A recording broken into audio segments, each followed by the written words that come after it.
I'm really good at finding excuses for making poor decisions. I keep telling myself that in the moment when I have the decision, I don't even care whether it's the right or the wrong decision.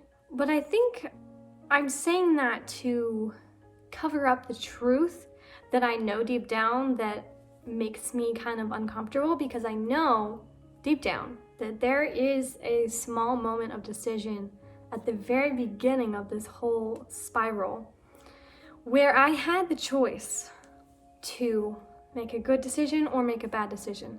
And I made that bad decision, and that has now cascaded into all these other bad decisions that now looking back on, I feel like I just didn't have a choice and I had no willpower in the moment, when in reality it was totally up to me, and I did make that little choice, however small it was, that unleashed the floodgates of the rest of the bad decisions that I am now regretting.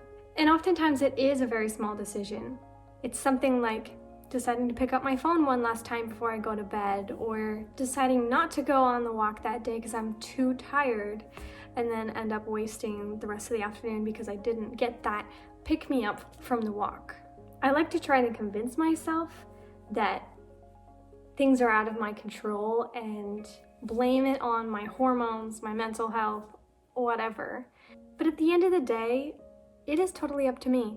It was my decision. It is my decision. Every single decision is my decision. And I can choose good things or bad things. And I can choose growth or stagnation. And I have no one to blame for my bad choices except myself.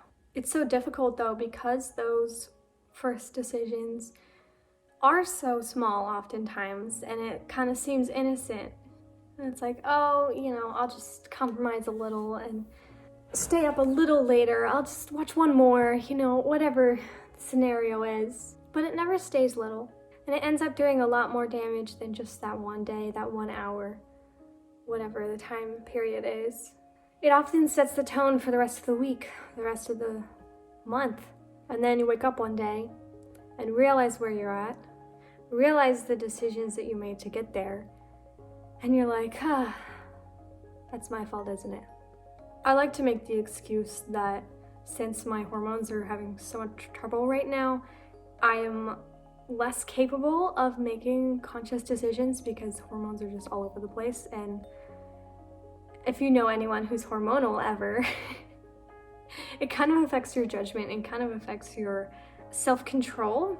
Irritable, irrational. And I like to blame all that for my poor decisions.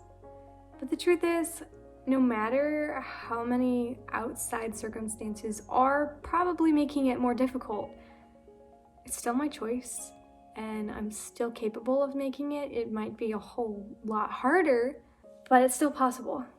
I just turned 21 last week, and it kind of hit me because I am not where I thought I would be at 21.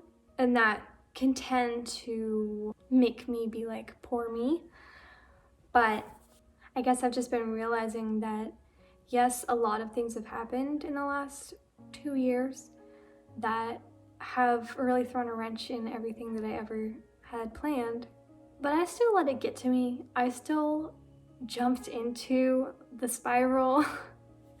I still allow depression to grab hold of me. I still sat in the anger and the sadness too long.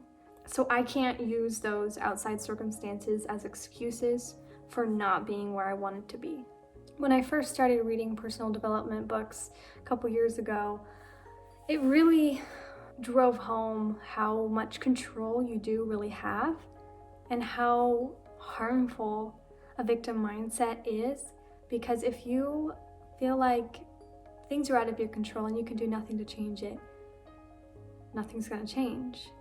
And as much as I hate to admit it, I feel like I have adopted a bit of a victim mindset. I've gotten really good at making excuses and being like, oh, well, this happened to me, so this is why I'm this way. Yes, things have changed me, but they have not defined me. They have not stolen my life.